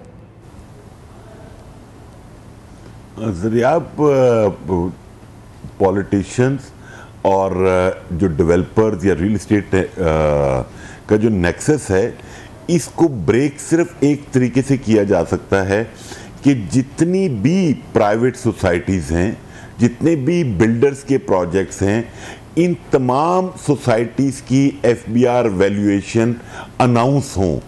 इनकी कोई एफबीआर वैल्यूएशन नहीं होती, ये इंटरनल ट्रांसफर पे बेचते हैं, अपनी मेंबरशिप फीस, अपनी रजिस्ट्रेशन फीस, अपने चार्जेस लेते हैं, गवर्नमेंट को 1 रुपया रेवेन्यू बिल्कुल नहीं पे करते, जिसकी वजह से इन ब्लैक शीप्स की वजह से जो जेन्युइन काम करने वाले लोग हैं उनको प्राइस पे करनी पड़ती है। जैसे आप सैलरीड क्लास बाकी लोगों का बोझ उठाते हैं टैक्स पे करके, इसी तरह जो जेन्युइन टैक्स पे रियल एस्टेट एजेंट है वो इन ब्लैक शीप्स की प्राइस पे कर रहा है। हैवी टैक्सेशन जो आज बजट में अनाउंस होने जा रही है, और वो सिर्फ एक नालायकी है एफबीआर की कि वो इन लोगों के को टैक्स नेट में नहीं लाता, क्योंकि जो ही इनकी एफबीआर वैल्यूएशन अनाउंस होने की बात आती है तो ये लोग रुक जाते हैं। पिछले 2.5 साल से एफबीआर वैल्यूएशन नहीं बढ़ी। हम वैल्यूएशन बढ़ा के टैक्स नहीं लेना चाहते, हम सिर्फ टैक्स की परसेंटेज बढ़ा के टैक्स कलेक्ट करना चाहते हैं, और फिर उसके बाद मीडिया पे बैठ के कहना चाहते हैं कि रियल एस्टेट में ब्लैक मनी पार्क होती है, रियल एस्टेट एक नॉन प्रोडक्टिव सेक्टर है और लोगों को डिस्करेज करना चाहिए रियल एस्टेट की इन्वेस्टमेंट्स को। बात यह है, इन अकल के अंधों को ये नजर नहीं आता कि दुबई में क्या हो रहा है, मलेशिया में क्या हो रहा है, टर्की में क्या हो रहा है। लेकिन उसके साथ सवाल मेरा ये है कि जितना भी ये माफिया है, सिर्फ एक रियल एस्टेट सेक्टर की हमारे पे बात नहीं हो रही है। फ्लोर मिल्स के हवाले से बात कर लें आप, चीनी के हवाले से आप बात कर लें, ठीक है, आईपीपीज को आप देख लें, इसके अलावा टबैको के हवाले से हम लोग कहते हैं कि सबसे ज्यादा टैक्स एवेशन वहां पर होती है। सिगरेट जो कि गैर कानूनी तौर पर स्मगल्ड हो रही हैं या फिर उनकी प्रोडक्शन हो रही है जहां से कुछ, जबकि हम देखते हैं कि टबैको की मद में बहुत बड़ा एक रेवेन्यू जनरेट हो सकता है टैक्स की सूरत में। तो सारे तो ये लोग असेंबलियों में जाकर बैठे हुए हैं, ये आपस में कैसे एक दूसरे के खिलाफ कोई ना कोई बिल मंजूर होने देंगे? जरिया बात यह है, मैं ये आपकी शुरू में भी बात की थी, प्रॉब्लम सिर्फ एक पाकिस्तान के इंस्टीट्यूशन में है, दैट इज एफबीआर। अच्छा। उसकी सबसे बड़ी वजह यह है कि ये बाबूस दफ्तर में बैठ के काम करते हैं, इनको ग्राउंड रियलिटीज का पता नहीं है। इनको जिस तरीके से ओबलाइज किया जाता है ये ओबलाइज हो जाते हैं। जैसे मैंने स्टार्ट में आपको बताया एक एयर कंडीशनिंग वाला जो केस था, 8.25 करोड़ रुपए में उसने अपना रिफंड लिया। अब अल्लाह नोज कि उसका रिफंड बनता भी था या नहीं बनता था। अभी भी इट्स अ हाई टाइम हमें अपने एफबीआर के अंदर रिफॉर्म्स लेकर आनी चाहिए और ऐसी टैक्स पॉलिसीज को फ्रेंडली लेकर आना चाहिए कि कम से कम 3, 4, 5 साल की उसमें कॉन्टिन्यूटी हो। जहां आपने बात की टोबैको की, आपने बाकी सेक्टर्स की, नेक्सस की, इन नेक्सस को ब्रेक करना किसका काम है? मतलब अब मैं एज ए एनालिस्ट या आप एज ए एंकर, मीडिया तो उसको एक्सपोज कर सकता है, और अगर उसके बाद भी ये लोग काम नहीं करते तो इट मीन्स कि वो इसको एंजॉय कर रहे हैं। ठीक है, thank you so much Ehsan Malik sahab अपना वक्त देने के लिए। और वाकई हमारी भी गुफ्तगू का महवर यही है कि जितने लोग इस नेक्सस में शामिल हैं वो सब के सब तो पार्लियामेंट में बैठे हुए हैं, किसी न किसी ओहदे पे बैठे हैं, कोई ना कोई वजीर है, कोई ना कोई मशीर है। तो मैं फिर यही बात दोहराऊंगी कि कैसे कोई अपने खिलाफ कोई बिल उसी असम्बली से मंजूर होता हुआ देख सकता है, क्योंकि फिर से अगर बोझ पड़ेगा तो वो आवाम पर पड़ेगा। हुकूमती दावे हमें नजर तो आते हैं। और मलिक साहब भी बात कर रहे थे कि एफबीआर को चाहिए, एफबीआर का स्ट्रांग होना बहुत जरूरी। भाई ये एफबीआर की तनख्वाहें भी तो वहीं से बन रही हैं, तो सारा मामला यही है। एनीवेज एक ब्रेक लेते हैं, ब्रेक के बाद दोबारा से आपको फिर से ज्वाइन करेंगे, क्योंकि हम लोग आज 12 बजे तक आपके साथ हैं और बजट के हवाले से ही गुफ्तगू होती रहेगी। Stay tuned.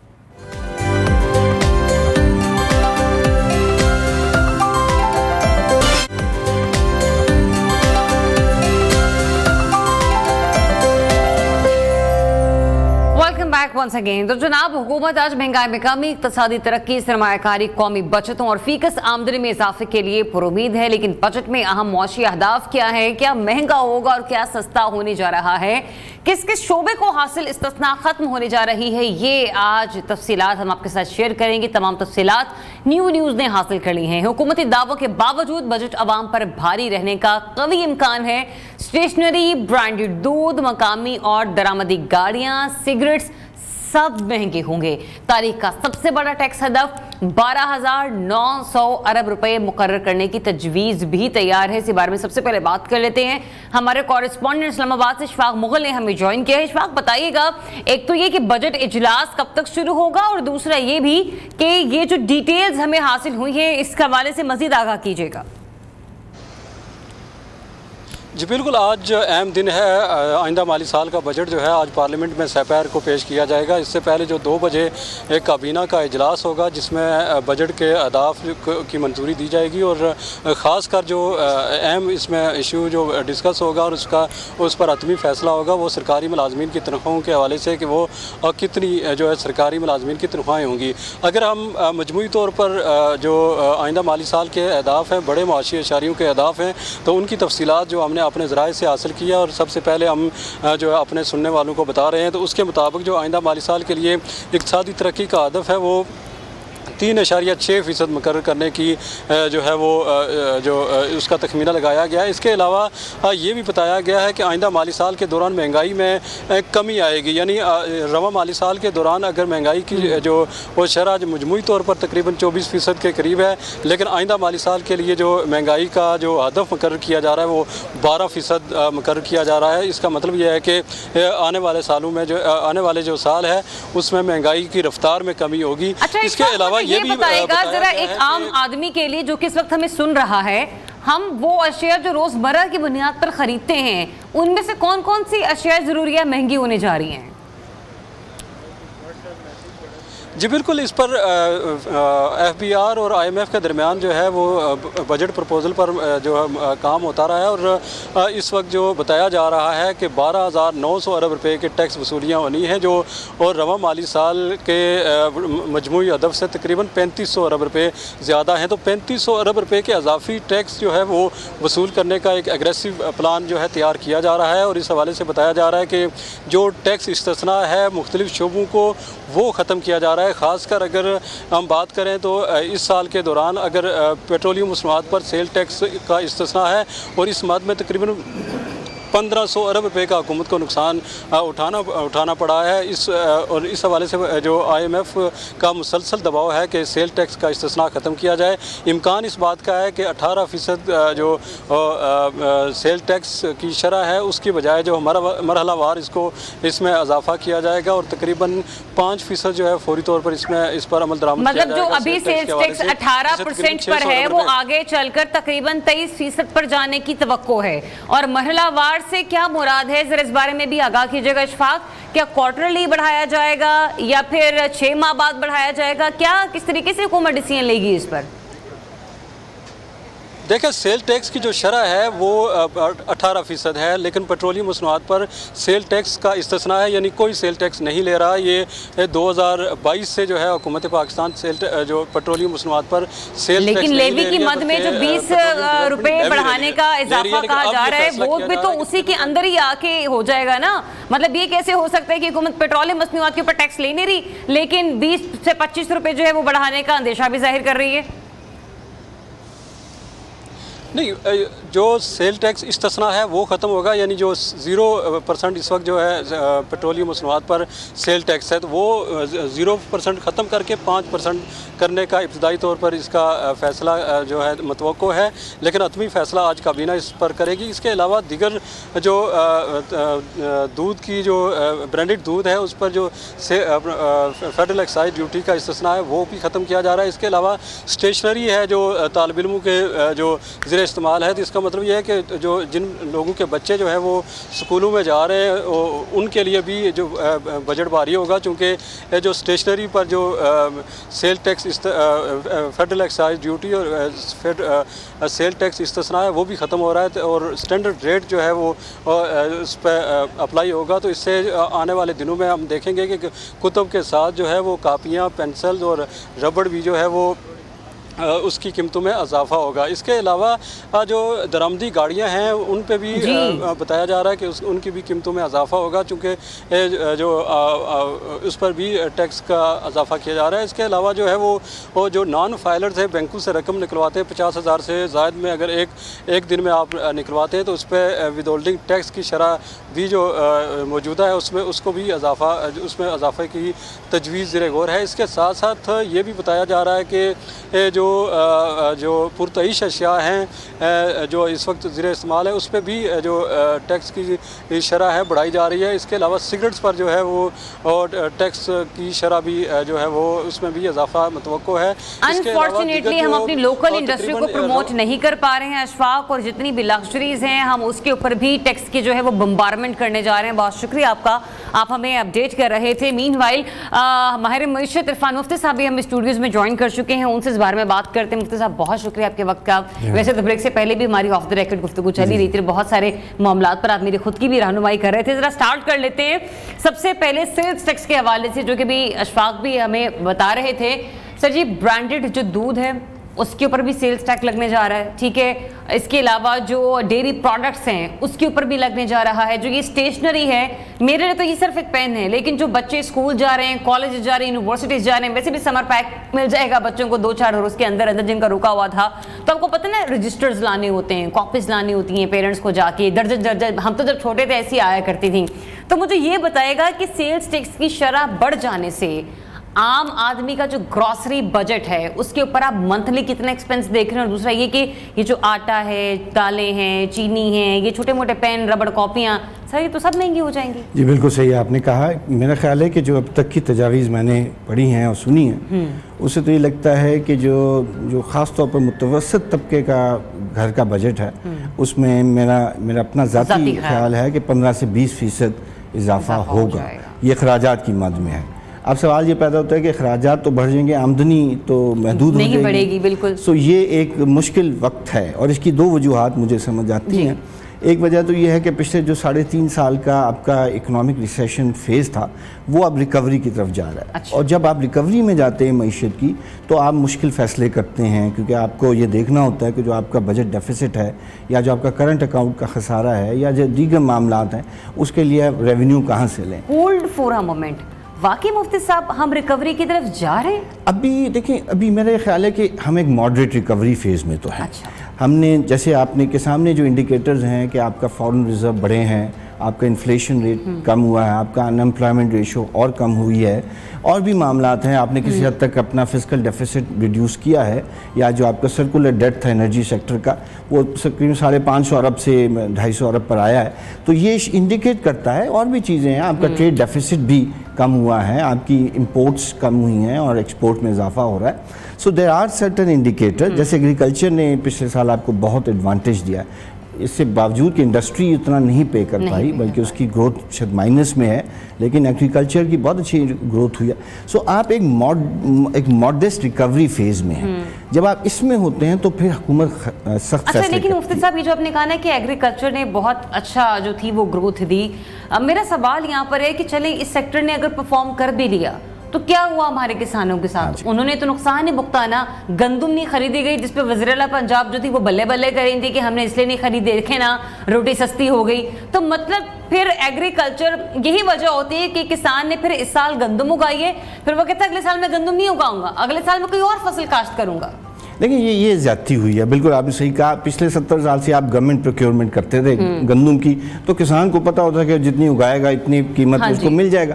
अब आपने उसको मार्केट पर छोड़ दिया। अब देखें ना, आपकी फसल, आपने कहा ज़रिया बहुत अच्छी फसल हुई, आप खुशी का इजहार कर रहे हैं कि देखिए मैंने तो ये खाद इस्तेमाल की थी, लेकिन जिसको आपने सेल करनी, खरीदने वाला कह रहा है मैं आपसे गंदुम नहीं खरीदूंगा, आप अपनी बोरियां लेकर कहाँ जाएंगे? ये सडन शॉक है किसान के लिए कि वो तो तैयारी कर बैठा था कि 39 रुपए पर मुझे मिल जाएगी उसकी रिकवरी, वो नहीं हुई है। तो ये बहुत और अनफॉर्चुनेटली मैं आपकी बात हरगिज काटना नहीं चाह रही सर। देखें जो 2800 रुपए की आप कह रहे हैं ना कि गंदुम की बोरी दे दें, आप खुद भी जानते हैं, बाहर भी खाते हैं, 3000 रुपए का तो लार्ज पिज्जा आ जाता है, हम उसका एक वो किसान को दे रहे हैं, एक पिज्जा इज इक्वल टू 1 मन गंदम की बोरी। देखिए, जो हुकूमत आपको कह नहीं रही है, मैं वो लफ्ज़ बोल देता हूँ आपके सामने। हुकूमत कह रही है कि जी आप हमें मदद करें कि हम रिकवर करना चाहते हैं, और हम रिकवर करेंगे तो हम स्टेबलाइज करेंगे और फिर उसके बाद हम ग्रोथ में जाएंगे। तो ये एक टफ फेज़ है जिसमें हुकूमत ये कह रही है इनडायरेक्टली कि आप हमें मदद करें। अच्छा, हम मदद करने को तैयार तो हैं, सारे लोग कहते हैं अच्छा चलिए आप टैक्स बढ़ा रहे हैं, हम दे देते हैं, हमने बिजली के बिल में भी दिया, पेट्रोलियम। लेकिन जब आप स्टेबिलिटी में जाएंगे या ग्रोथ में जाएंगे तो क्या आप हमें इसका रिटर्न देंगे? क्या आप उस वक्त हमारे लिए अच्छे फैसले करेंगे? अगर आप ये नहीं करते तो फिर ये आप ज्यादती करते हैं कि आप रिकवरी में तो हमसे कॉस्ट ले रहे हैं, आप हम पर टैक्स भी लगाते हैं, आप हम रेवेन्यू के जितने आपके टारगेट्स हैं, जैसे अभी आपने सुना, आप अपने गम में हमें याद रखेंगे, खुशी में हमें याद रखेंगे। जब अच्छे वक्त आएंगे तो क्या आप ये फैसले करेंगे कि ये जो आप जिनकी तरफ इशारा कर रही हैं, दूध है, स्टेशनरी है या दीगर अशिया हैं, उसमें आप ये टैक्सेस ख़त्म करेंगे? ये बुनियादी सवाल लोगों को पूछना चाहिए कि ना तो बजट डेफिसिट हमारी वजह से था, या जो रिसेशन आया वो हमारे लोगों की वजह से नहीं था। ठीक है, उसमें ग्लोबल फैक्टर्स थे या कोविड था, लेकिन उसमें आप लगाते गए, हम खरीदते गए। हमने तो ये कहा ही नहीं कि हम खरीदेंगे नहीं। अब आपका इस वक्त बिजली का जो टैरिफ है, आप उसमें एक बहुत बड़ा हिस्सा वो पे करते हैं जो दीगर लोग पे नहीं कर रहे, जो मुख्तलिफ इलाके नहीं पे कर रहे बिजली के बिल, उसका डेफिसिट आपके टैरिफ में चला जाता है। जिसका मतलब है आपने मुश्किल वक्त में हुकूमतों को मदद की है, और अभी भी आप तैयार हैं कि ठीक है जी हम करते हैं, लेकिन आप हमें ये जमानत दें कि जब आप बेहतर आ जाएंगे तो आप हमारे लिए फैसले अच्छे करेंगे, किसानों के लिए करेंगे, मजदूरों के लिए करेंगे, आम शहरियों के लिए करेंगे, मुतवसत तबके के लिए करेंगे। देखिए, मुतवसत तबके की जो सेविंग की रेशो थी जो हमने कैलकुलेट की थी, उस 1990 तक ये कोई 30 से 35% थी इनकम की। यानी आप अगर 100 रुपए कमाते थे तो आप 30 से 35 रुपए सेव करते थे। ये रिड्यूस होते होते 7% पर आई, और इस वक्त जो है वो तकरीबन 3.5% पर है। यानी आप 97 रुपए खर्च करते हैं और 3 पैसे रुपए जो है ना वो सिर्फ आपकी सेविंग हो सकती है। ये आपकी एवरेज है। ये एक बहुत बड़ा गैप है कि जो मिडिल क्लास की कैपेसिटी थी पे करने की या इन्वेस्ट करने की, परचेजिंग पावर उसकी खत्म हो गई। मुफ्ती साहब, मुझे एक ब्रेक लेने का कहा जा रहा है, ब्रेक लेते हैं। ब्रेक से जब वापस आएंगे तो एफबीआर की जो टैक्स कलेक्शन है उसके हवाले से बात करेंगे। 1500 अरब के हवाले से कहा जा रहा था कि एफबीआर ने टैक्स कलेक्ट करना था, लेकिन वो टैक्स कलेक्ट नहीं कर पाया। क्या वजह है इसकी? ब्रेक के बाद स्टे ट्यून्ड, न्यू पाकिस्तान।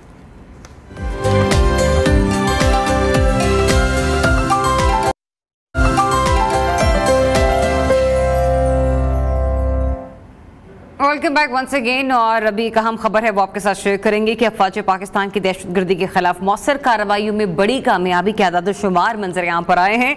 1 अप्रैल से 10 जून तक खैबर पख्तूनख्वा, बलोचिस्तान और सिंध में 7,745 ऑपरेशन किए गए, जिनमें 181 दहशतगर्दों को जहन्नुम वासिल किया गया। ये अपडेट एक बार फिर से आपके साथ शेयर कर रहे हैं कि अफवाज पाकिस्तान की दहशतगर्दी के खिलाफ मौसर कार्रवाइयों में बड़ी कामयाबी, और 1 अप्रैल से 10 जून तक खैबर पख्तूनख्वा, बलोचिस्तान और सिंध में 7,745 ऑपरेशंस किए गए हैं, और बताया जा रहा है कि 181 दहशतगर्दों को जहन्नुम वासिल कर दिया गया है।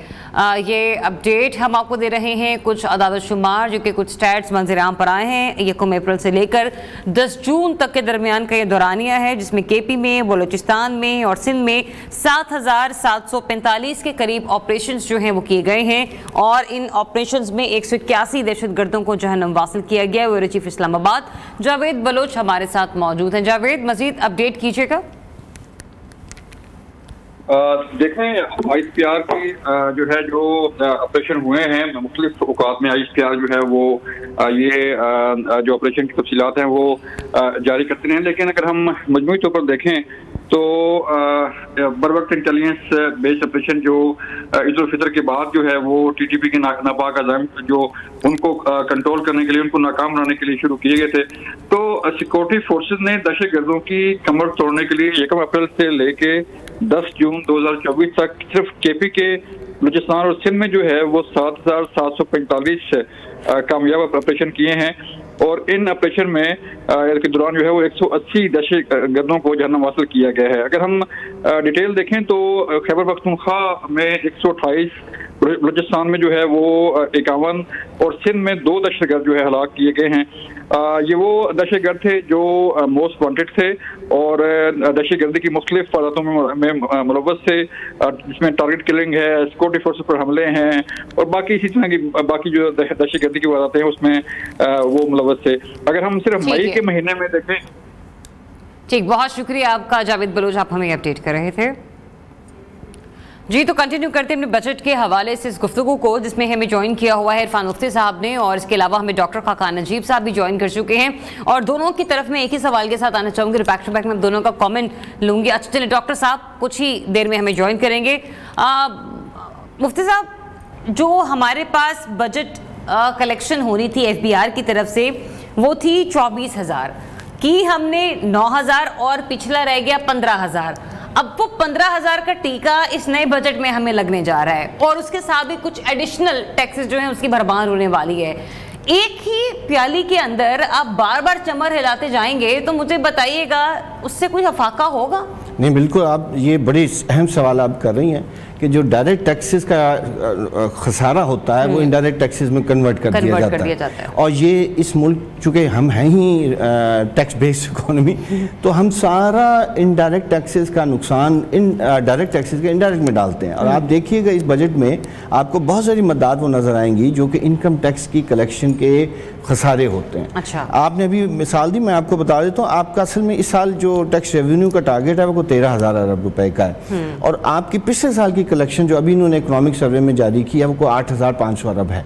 तो इसका मतलब है कि वो जो बाकी पैसा था जो नहीं कलेक्ट हुआ वो इनडायरेक्ट टैक्सेस में कन्वर्ट किया गया है। हाँ जी। हमें ये देखें, आज चले हम कहते हैं कि जी आप 1 जून या 1 जुलाई को नया बजट ले आते हैं, फिर आप उसके बाद मिनी बजट क्यों लाते हैं?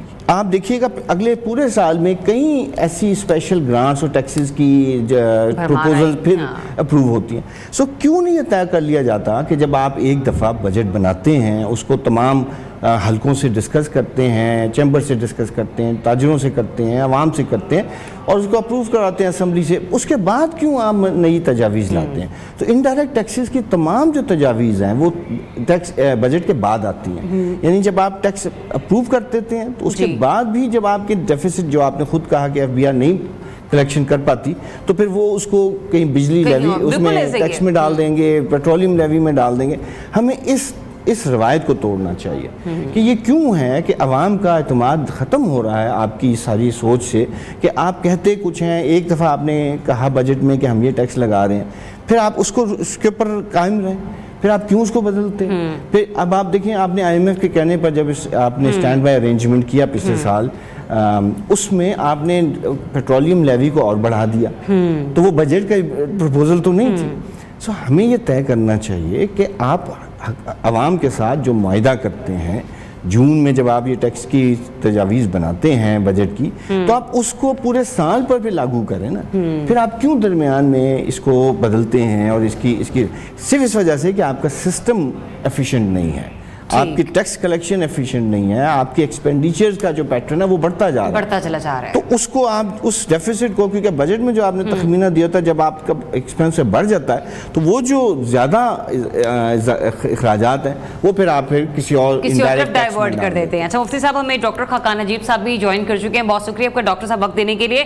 डॉक्टर साहब, मुफ्ती साहब की गुफ्तगू आपने सुनी, मैं चाहूंगी कि अगर वहां पर भी कहीं आपको लगता है कि आप कुछ ऐड ऑन करना चाह रहे हैं तो जरूर कीजिएगा। दूसरा, मुझे जरा ये बताएगा, मैं हमेशा आपको ये कहती हूँ कि हर हुकूमत में कहीं ना कहीं आपकी जो है वो सजेशंस और मामलात और ये सब चीज़ें चलती रहती हैं। सर जी, ये जो GST की शरह है, आपको लगता है 19% होगी या नहीं?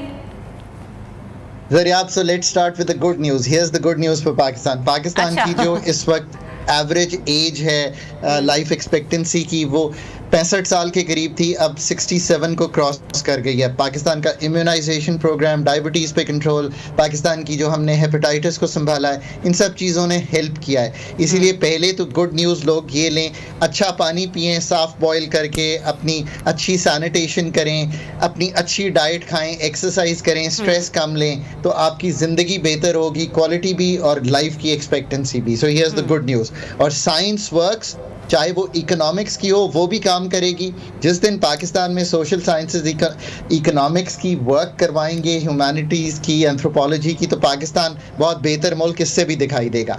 और जो दूसरी बात आपकी है, देखिए पाकिस्तान अब भी, ये एक अजीब सा जुमला है, मैं भी 20 साल से कह रहा हूँ कि चैलेंजिंग सिचुएशन जो है वो ख़त्म ही नहीं होने को आती। और वो इसलिए ख़त्म होने को नहीं आती क्योंकि बहुत सी बातें ये भी दुरुस्त कर रहे थे कि हम मतलब बजटिंग करते हैं तो मतलब 3 महीने में तोड़ देते हैं, हम इस्लाहात करने को तैयार नहीं हैं। पर here's again the better news, the better news is कि मेरी सेंस ये है पाकिस्तान के बारे में कि आज जो कौम है ना वो कह रही है खुदारा आप हार्ड डिसीजंस लें, hard decisions are the right decisions and take them. आपको कोई नहीं कहता रिटेल और होलसेल को टैक्स ना करें, 60% है इकोनॉमी का, इनकम टैक्स ना लगाएं एग्रीकल्चर पे। आपको कोई नहीं कहता कि जहाँ पे प्रॉपर्टी में इतने बड़े बड़े गेन्स आते हैं उनसे कैपिटल गेन्स ना उठाएं। आपके सवाल का जवाब ये है कि मेरी ज़ाती राय और मेरी अंडरस्टैंडिंग IMF प्रोग्राम्स की, पाकिस्तान में भी बाहर भी, जो GST की शरह है 18 से 19% नहीं होगी। ये मेरा बेस्ट बेट है इस पे, और वो इसलिए है कि अगर किसी ने भी IMF को ये समझाया होगा, क्योंकि वो भी उसी यूनिवर्सिटी से पढ़े हुए हैं जहाँ से मैंने PhD की है, कि पिछले 2022 में ज़रियाब की तनख्वाह अगर 1 लाख रुपया थी तो आज उसकी बाइंग पावर 61,000 रुपया रह गई है। तो मैं उनको ये कहूंगा कि आप GST 1% बढ़ा के और मुल्क में महंगाई कर दें, that is not going to happen. So you know I really hope कि उनको भी ये समझ होगी एंड होगी। दूसरी बात जो बहुत इंपॉर्टेंट सामने आई है वो ये है कि IMF के 2 मिशंस पाकिस्तान पे हुए हैं जिनमें उन्होंने टैक्स की जो काम है, मैं सिर्फ पाकिस्तान से ही नहीं टच रहता Zariyab, I stay touch with what is going on globally. मुझे मालूम है कि उन्होंने एग्जैक्टली पाकिस्तान को क्या कहा है। वो लिख के गए हुए हैं कि सेल्स टैक्स में, आज उनको मेरे से पहले ये मालूम था, मैं तो कल टैक्स एक्सपेंडिचर देखा ना, 4,000 अरब रुपए के करीब मराद दी हुई हैं हमने एग्जेम्पशंस और कंसेशंस की। अगर मैं IMF की तरफ से ज़रियाब पाकिस्तान आऊँगा तो मैं आपको कहूँगा कि प्लीज़ इनमें से जो मराद याफ्ता तबकों पे हैं वो तो उठाइए, वो तो उठानी पड़ेंगी हर सूरत में हमें। सो वो कुछ जाएंगी, कुछ तब्दीलियां आपको इन्फोर्समेंट में दिखाई देंगी। कुछ गवर्नमेंट ने कन्विंस कर लिया है उनको कि ये जो 2700 अरब के पड़े हुए हैं केसेस, इसमें से पैसे उठा लाएंगे। सो 1500-1800 अरब की एक नई टैक्सेशन आएगी। तो फिर मुझे ये बताइएगा ना डॉक्टर साहब कि फिर हाथ किस पर डाला जाएगा? बात आप बिल्कुल मुनासिब कर रहे हैं, और वो आप इतने के दर्द दिल रखने वाले जो लोग होते हैं, मुफ्ती साहब आप लोग जैसे कि जो अवाम का सोच रहे हैं, क्या हुकूमत भी अवाम का सोच रही है? क्योंकि हुकूमत में जो लोग बैठे हैं वो तो सारे के सारे अशराफी से ताल्लुक रखने वाले लोग हैं, और यही वो लोग हैं कि जो इस वक्त मिलकर मुल्क की इकॉनमी चला रहे हैं। फ्लोर मिल्स की सिचुएशन में, IPPC की सिचुएशन में, शुगर मिल्स की सिचुएशन में, और टबैको मतलब सेक्टर, मतलब ये लोग, यही लोग मालिक हैं, यही लोग अशराफियां हैं, यही लोग फैसले करने वाले हैं। जरा अब ये बात आपकी दुरुस्त है, पाकिस्तान में जो एलीट कैप्चर है वो दूसरे मुल्कों से ज्यादा है। पर गुजारिश इस तरह से है कि अमेरिका में भी जो टॉप मेरा ख्याल है 5% है, वो 90% वेल्थ जो है वो कंट्रोल करते हैं। सो ये सारी जगह है। बट प्रॉब्लम जो आ गई है ना, वो हियर्स द प्रॉब्लम, जो पाकिस्तान की एलीट तबका है या जो कंट्रोल में है पाकिस्तान का, वो ये बिलीव नहीं करने को तैयार कि मेरा मुस्तकबिल पाकिस्तान से जुड़ा हुआ है। पाकिस्तान का जो डेवलपमेंट बार्गेन है ना, वो हम नहीं कर पा रहे, इसीलिए प्रॉपर्टीज भी निकल आती हैं, पैसे भी बाहर निकल आते हैं। पहला तो बार्गेन ये करें कि बिलीव करें कि आप आउटसोर्स ना अपने पैसे करेंगे और ना अपनी थिंकिंग करेंगे। किसी ने मना किया है कि अपना होम ग्रोन प्लान खुद लिखें और लंदन में किसी को ना कहें कि वो प्लान लिखे, वो हमसे बेहतर समझ सकता है। मतलब IMF, वर्ल्ड बैंक, मेरी बेगम भी काम करती हैं इन इदारों में। मतलब मैं हमेशा जब देखता हूँ, अभी हम किसी कंट्री का नाम नहीं लेता, उस पर काम कर रहे थे, हमें बहुत डिग करनी पड़ती है इन्फॉर्मेशन, बिकॉज हम उस कंट्री से नहीं हैं। आप जिस मुल्क से हों, उस मुल्क की अथॉरिटीज उस मुल्क को बेहतर समझती हैं। पर प्रूफ करें ये बात कि आप समझते हैं। IMF is a matter of convincing, it is nothing else, it's a matter of negotiation. और ये मैं बात हवा में इसलिए नहीं कर रहा, पाकिस्तान ने अपनी जिंदगी में ज़रियाब, ये भी बड़ी इंपॉर्टेंट बात है। ये जो लोग कहते हैं ना जी 24वीं बार IMF के पास जा रहे हैं, पाकिस्तान ने जिंदगी में एक IMF का प्रोग्राम कंप्लीट किया है, बाकी तो सारे प्रोग्राम्स ही इनकम्प्लीट छोड़े आ रहे हैं। वो 13-16 का एक्सटेंडेड फंड फैसिलिटी थी, और ज़रियाब ये बात मुझे इसलिए मालूम है कि मैंने पाकिस्तान के लिए वो प्रोग्राम लिखा, पाकिस्तान के लिए वो प्रोग्राम एंकर किया, पाकिस्तान की उस कोर टीम के साथ बैठकर उसको इम्प्लीमेंट किया। हम लिखते भी थे, करते भी थे, स्मूथली प्रोग्राम चला। किसी को पाकिस्तान में पता भी नहीं होता था, बिकॉज वो निगोशिएशन पाकिस्तान में इसलिए नहीं होती थी, ये एडवाइजरी थी है जिसको कन्विंसिंग की तरफ लेकर आना पड़ता है। बहुत शुक्रिया आपका डॉक्टर खाकान नजीब साहब, और इसके अलावा इरफान मुफ्ती साहब हमें वक्त देने के लिए। वक्त मैं जानती हूँ कि इस ट्रांसमिशन में बड़ा आपको कम मिला है, लेकिन आज आप लोग खैर बना कर ही बैठे, क्योंकि कहीं ना कहीं से आज पूरा दिन आप लोगों ने हर चैनल पर एक आप लोगों के ही तज्जिए होंगे, आप लोगों को ही सुना जाएगा, और हम चाहते हैं कि रियलिस्टिक अप्रोच के साथ लोगों को तज्जिया दिया जाए और तबसरा दिया जाए कि भाई ये हो रहा है आपके साथ, जो दिखाया जा रहा है वो इसका दूसरा रुख है। एनीवेज, इजाजत दीजिए, अपना बहुत सा ख्याल रखिए, अल्लाह हाफिज।